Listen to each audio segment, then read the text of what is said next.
네, 사랑하는 성도 여러분, 오늘 특별 새벽 기도에 오신 여러분들을 주님의 이름으로 환영합니다. 주님의 이름으로 축복합니다. 그냥 우리 함께 옆에 사람들에게 이렇게 인사했으면 좋겠습니다. 기도하면 응답하시는 하나님을 경험하길 소망합니다.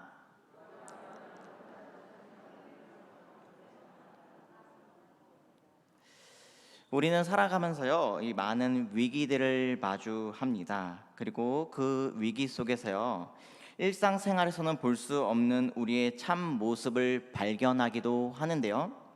그래서 위기는 고통스럽고 불안한 것이지만 한편으로는 우리가 어떤 사람인지를 알 수 있는 기회를 제공하기도 합니다. 1997년 한국에는요, IMF라는 이 금융위기가 찾아왔습니다. 이때 온 국민은 한 마음이 되어서 이 금융위기를 극복했습니다. 이 외신들은요, 이 금융위기를 오랫동안 앓고 있을 거라 생각했지만 그들의 생각과는 다르게 훨씬 짧은 기간에 우리는 모든 빚을 청산할 수 있었습니다. 그것은 아마도 어려운 순간에 더욱 하나로 뭉치고 자신을 헌신하면서까지 나라를 생각한 우리 국민의 참 모습 때문일 겁니다. 외신들은 앞다투어서 우리의 이 금모으기 운동을 소개했는데요. 국가적인 위기 앞에서 이렇게 단결하여 자신의 재산을 내놓는 것이 이 외국인들의 눈에 보기에는 생경했기 때문입니다. 그로부터 5년 후 우리나라는 이 2002년 한일 월드컵을 성공적으로 개최하고 이 4강이라는 기염을 토하기도 하였습니다. 이때 세계가 다시 한번 이 한국을 주목하기 시작을 했는데요. 이 세계 4강이라는 축구 실력보다 인산인에 이루었던 붉은 인파가 더욱더 너무나 인상적이었기 때문입니다. 이 수백만 명에 이르는 사람들이 거리를 나와 축제를 즐겼습니다. 한국은요, 1988년 서울 올림픽 이후에 다시 세계의 주목을 받게 된 겁니다. 이토록 위기는 한국을 다시 한번 세계에 알리는 기회가 된 것입니다. 우리의 신앙도 마찬가지입니다. 누구나 인생의 위기가 반드시 찾아오게 되는데요. 그러나 이 위기 속에서 드러나는 것은 이 각 사람의 참 모습이기 때문에 제각기 다 달라요. 위기를 마주하고 대하는 모습들이요. 이 안정과 평화 속에서 가려진 우리의 신앙이 진짜 모습을 드러내게 될 때 우리는 그 모습을 통해서 각기 다른 결과를 받아들이게 되는 겁니다. 오늘 다윗에게 닥친 위기를 보면서요, 다윗이 어떻게 이 위기를 극복하였고 그것이 어떻게 그에게 전화위복이 되었는지를 함께 살펴봤으면 좋겠습니다. 그리고 하나님께서 우리에게 요구하는 삶이 도대체 무엇인지 함께 나누기를 소망합니다. 다윗은요, 어린 목동이었지만 이 골리앗을 쓰러뜨리고 일약의 스타로 등장하게 됩니다. 이 사울이 죽인 자는 천천히요, 다윗이 죽인 자는 만만이라는 이 노래처럼 다윗은 그 당시 인기가 왕이었던 사울보다도 우월했습니다. 더 뛰어났어요. 그래서 이 겸손하고 예의 바랐던 사울도요, 마음에 시기심을 품고 다윗을 죽이려고 할 수밖에 없었습니다. 이때부터 이 다윗의 도피 생활이 시작이 되는데요. 다윗은 사울의 위협 속에서도 이곳저곳 도망 다니면서 도망자 신세로서 피난을 떠날 수밖에 없었습니다. 다윗은 그런 과정 속에서 자신을 따른 400여 명의 동지들을 만나게 됩니다. 그들은 모두 환난을 당한 자였고요, 빚진 자였고 마음이 원통한 자들이었습니다. 이렇게 다윗과 같은 처지에 있는 사람들이 서로 의지하고 동고동락하면서 모이게 된 것이 소위 아둘람 공동체입니다. 다윗은 제목 하나 건사하기 힘들었지만 이들을 외면하지 않고요, 함께 피신을 감행했어요. 그러나 자신들의 가족까지 위험에 처하자 이 다윗은 이웃 국가, 사실 원수 국가였던 블레셋으로 만 명을 결단할 수밖에 없었는데요. 그 당시 가드의 왕이었던 이 마옥의 아들 아기스에게로 피신을 할 수밖에 없었습니다. 하지만 그곳에도 위험 요소가 없었던 것은 아닙니다. 그 당시 블레셋은요, 이스라엘과 전쟁 중이었어요. 이런 상황 속에서 다윗은요, 아기스와 이 블레셋을 향한 충성심을 증명할 수밖에 없었어요. 피난을 왔기 때문에. 그래서 불가피하게 이스라엘과 전쟁할 수밖에 없었던 상황이었는데요. 장차 이스라엘 왕이 될 이 다윗이 이스라엘을 쓰러뜨리고 전쟁에 나가는 이 모습을 한번 생각을 해보세요. 앞으로 왕이 될 사람이 자신의 백성들을 죽인다고 생각을 해보세요. 그것은 다윗에게 무척 어려운 상황이었고요, 진퇴양난의 상황이었던 겁니다.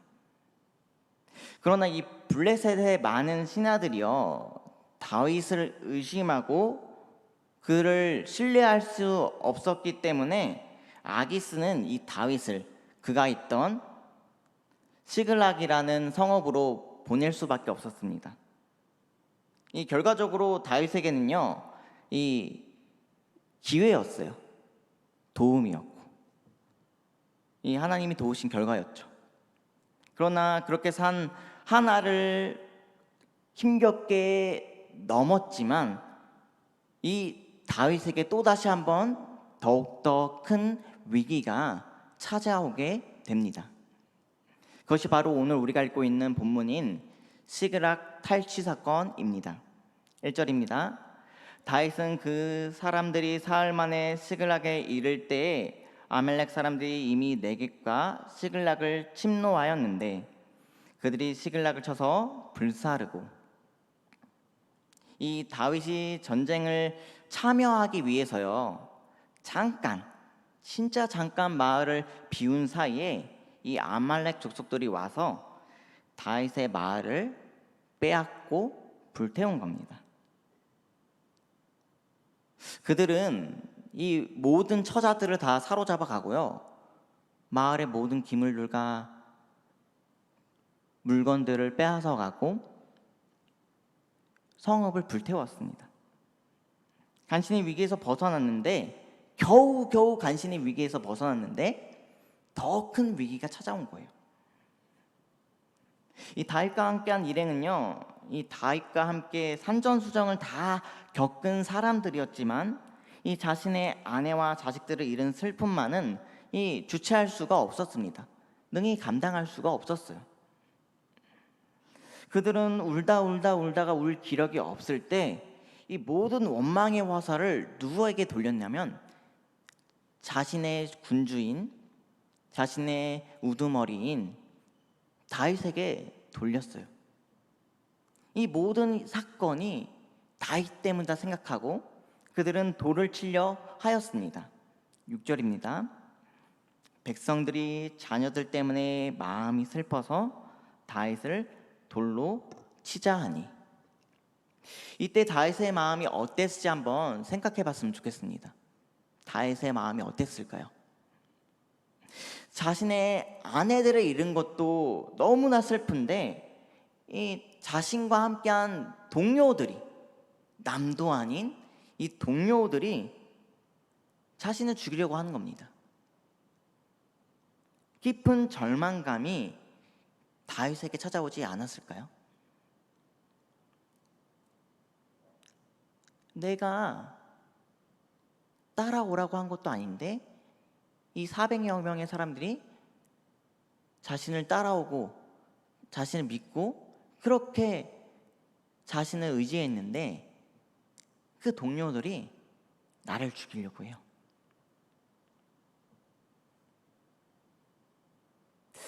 아니, 죽음의 위협 앞에서 그는 모든 것을 포기하고 싶었을 겁니다. 모든 것들을. 그러나 다윗은 이 위기의 순간에도 다시 한번 하나님 한 분만을 바라봅니다. 그리고 하나님으로 인해서 다시 용기를 얻고 기도를 합니다. 6절과 7절입니다. 다윗이 크게 다급하였으나 그의 하나님 여호와를 힘입고 용기를 얻었더라. 다윗이 아히멜렉의 아들 제사장 아비아달에게 이르되 원하건대 에봇을 내게로 가져오라. 다윗은 절망적인 순간에 하나님의 도우심과 인도하심을 구하고 있는 겁니다. 이 누구든지요, 이 큰 슬픔 앞에서 기도하기란 무척 어려운 일입니다.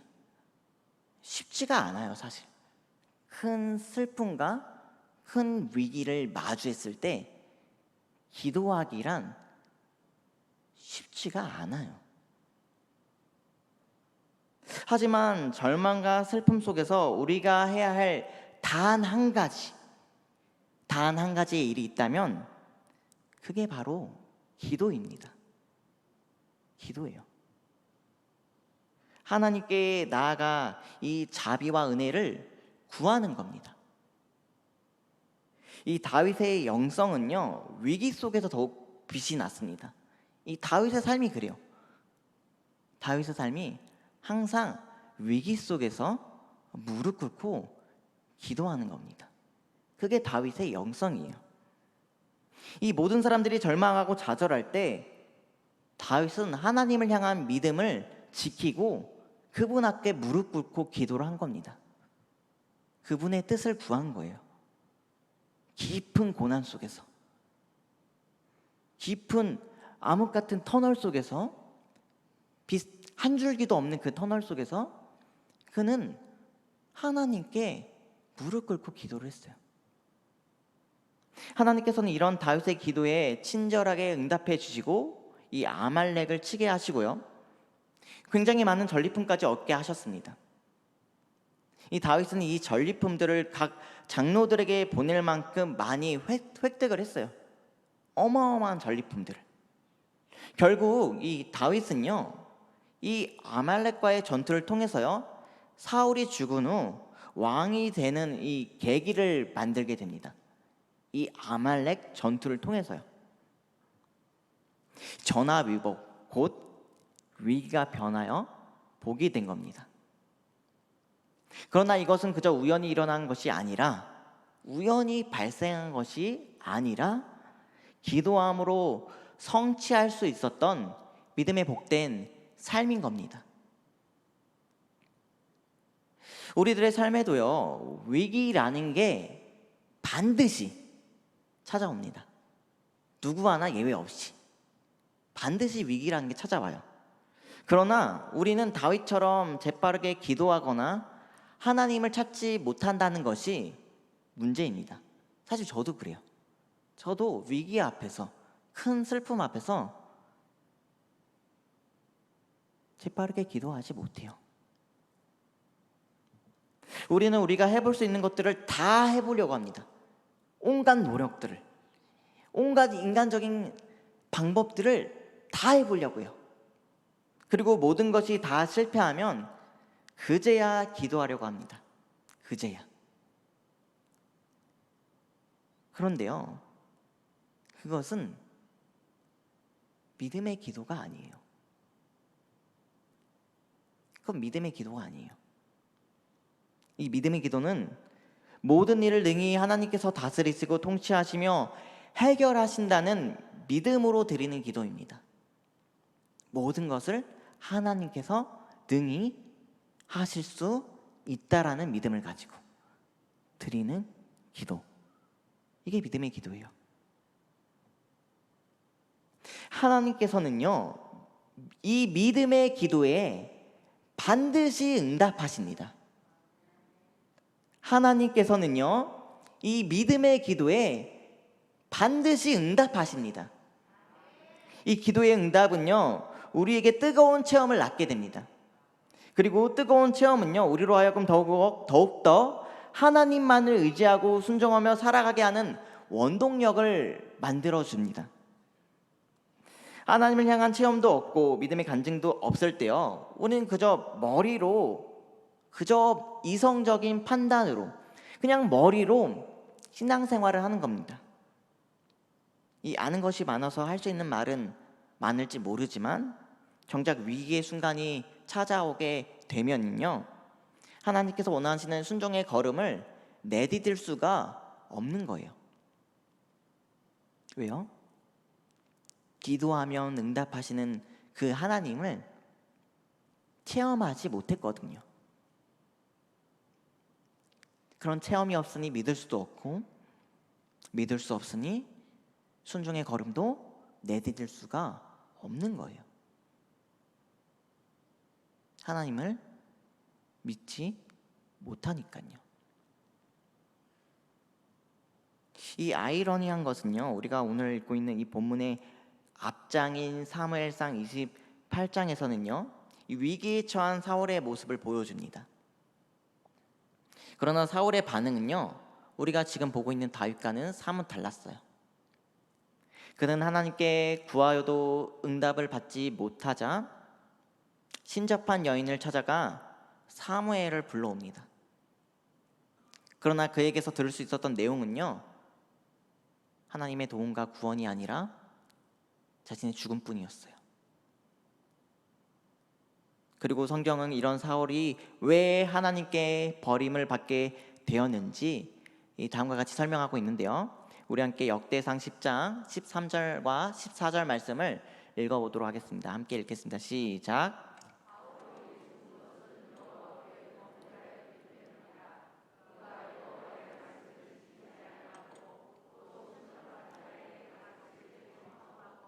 여호와께 묻지 아니하였으므로 여호와께서 그를 죽이시고 그 나라를 이새의 아들 다윗에게 넘겨 주셨더라. 하나님께서 사울을 버리신 이유는 그가 죄를 범했기 때문입니다. 사울이 하나님이 아니라 이 신접한 자에게 물었기 때문에 하나님으로부터 버림을 받은 거예요. 하나님을 의지한 게 아니라 인간적인 방법들, 인간적인 계산들을 의지했기 때문에 그는 버림을 받았다고요. 이러한 믿음의 원리는 다른 곳에서도 찾아볼 수 있습니다. 이 북이스라엘, 그러니까 즉 사마리아 왕이었던 아합 왕이 죽고요, 아하시아가 왕으로 등극을 하였는데요, 그만 난간에 떨어져 병이 들었습니다. 그러나 왕은 참으로 어리석게도 하나님이 아니라 에그론의 신 바알시불에게 이 자신의 병이 나을 수 있는지를 물었어요. 그러자 하나님은 이런 아하시아에게 엘리야를 보내 다음과 같이 말씀을 하시는데요, 우리 함께 열왕기하 1장 3절 말씀을 다시 한번 읽어보도록 하겠습니다. 함께 읽겠습니다. 시작. 여호와께서 디셉 사람 엘리야에게 이르되 너는 일어나 올라가서 사마리아 왕의 사자를 만나 그에게 이르기를 이스라엘에 하나님이 없어서 너희가 에글론의 신 바알세불에게 물어 가느냐. 이 분명 이스라엘에는요 하나님이 계셨어요. 하나님이 이스라엘에 계셨지만 이 아하시아는요 믿음의 눈이 없어서 이 하나님이 계신지 몰랐던 거예요. 그것을 볼 수 있는 믿음의 눈이 없었던 거죠. 그렇기 때문에 하나님은 그를 살려주지 않으셨어요. 하나님의 이러한 은혜가 없자 이 아하시아는 병이 든 채 싸늘하게 죽고 말았는데요, 사랑하는 성도 여러분, 기도는 이처럼 중요합니다. 기도는 이처럼 중요해요. 이 기도는요 해도 되고 안 해도 되는 것이 아니에요. 이 기도는요 그냥 해도 되고 안 해도 되는 것이 아니라 성도에게 필수적인 것이고 의무입니다. 왜냐하면 우리가 하나님께 기도하지 않고 있다면 분명 우리는 다른 우상들에게 우리의 삶을 맡길 수밖에 없기 때문에 그래요. 우리가 하나님께 기도하지 않는다면요, 이 인간이란 존재는요, 필연적으로 반드시 다른 것을 의지할 수밖에 없어요. 우리가 미신을 섬기든 운을 따르든 운명의 자신을 맡기든 자기 스스로를 자신에게 맡기든 우리가 반드시 하나님께 기도하지 않는다면요, 우리는 다른 것을 의지할 수밖에 없어요. 그래서 기도를 쉬지 않고 늘 하는 게 중요합니다. 기도는 이처럼 중요해요. 앞서 사울 왕과 아하시아 왕의 사례만 봐도 우리가 알 수 있잖아요. 하나님께 묻지 않고 하나님께 기도하지 않는다면 반드시 다른 것들을 의지할 수밖에 없어요. 다윗은 위기의 순간에 기도함으로 하나님의 은혜를 누렸습니다. 그리고 그 위기를 변화시켜 이 미래의 디딤돌로 바꾸었습니다. 하나님은 이처럼 위기 속에서 기도하는 자들을 건져내시고 그 기도에 응답하시며 하나님의 살아계심을 분명하게 보여주고 계십니다. 하나님은 기도하는 자의 기도에 반드시 응답하세요. 이것을 믿습니까? 또한 하나님께서는 이런 체험을 통해서 우리의 신앙이 더욱더 굳건하게 세워지길 원하고 계세요. 우리의 신앙이 그저 머리로만, 이성적으로만 그치는 것이 아니라 그 신앙이 마음으로 내려오고 가슴 깊이 새겨지고 두 손과 발로 행할 수 있기를 원하고 계세요. 그렇게 성장해 가길, 우리의 신앙이. 자, 한국교회는요, 이 2000년을 기준으로 22년째 위기라고 말하고 있습니다. 한국교회 주일학교가 특히 더 위기예요. 이 10곳의 교회가 있으면요, 7교회 혹은 8교회가 문을 닫아요. 왜요? 아이들이 나오지 않으니까요. 다음 세대가 교회를 떠나니까요. 한국교회의 위기래요. 그런데 이 위기 속에서 우리가 할 수 있는 것은 무엇일까요? 간단해요. 기도예요. 하나님께 간절히 기도하는 겁니다. 하나님만을 붙잡는 겁니다. 코로나 때문에 사실 모든 교회의 이 주일학교가 더 위기를 맞이했어요. 그래서 더 이상 이 다음 세대는 우리의 신앙을 가르치고 전하는 교육의 대상이 아니라 아예 다른 선교의 대상으로 전락해 버렸어요.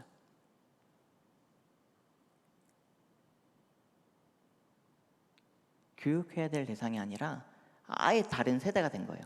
우리의 다음 세대가 아니라 완전 다른 세대예요. 사사시대와 다를 바가 없는 현 상황입니다. 이럴 때일수록 우리가 해야 될 것은 하나님을 붙잡는 거예요. 하나님께 기도하는 겁니다. 눈물로써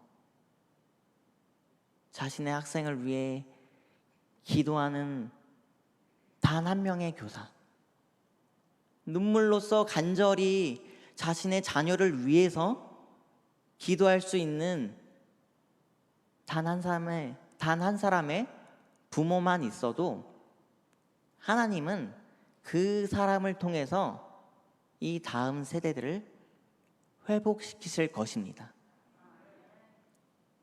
하나님은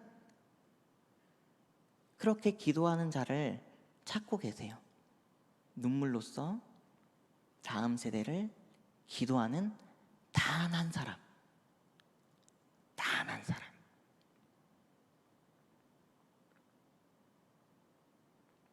우리가 디바 사역이라는 걸 하고 있지 않습니까? 그거 왜 하나요?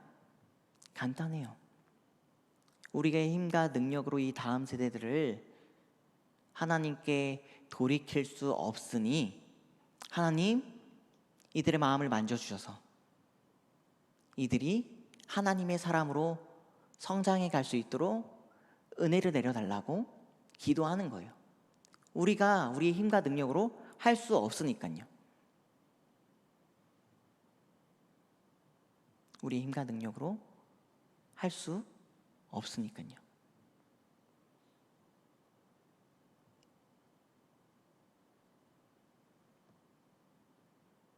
하나님께서는요, 이러한 기도를 통해서 분명히 이 한국교회를 다시금 회복시키실 것입니다.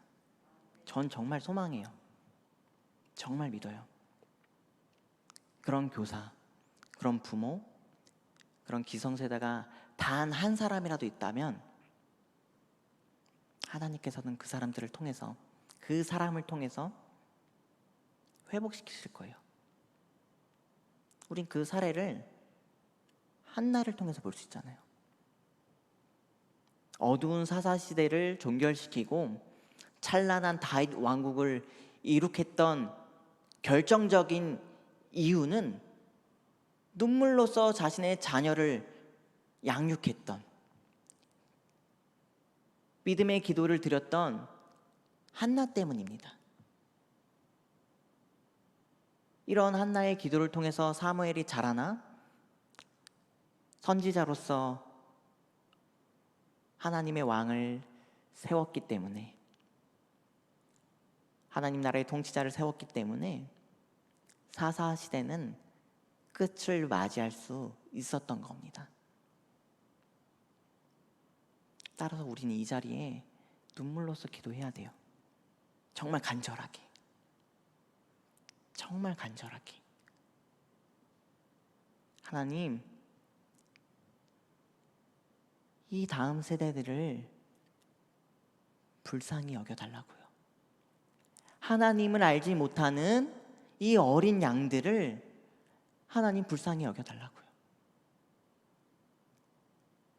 그렇게 기도할 때 능히 하나님께서 응답하실 줄 믿습니다.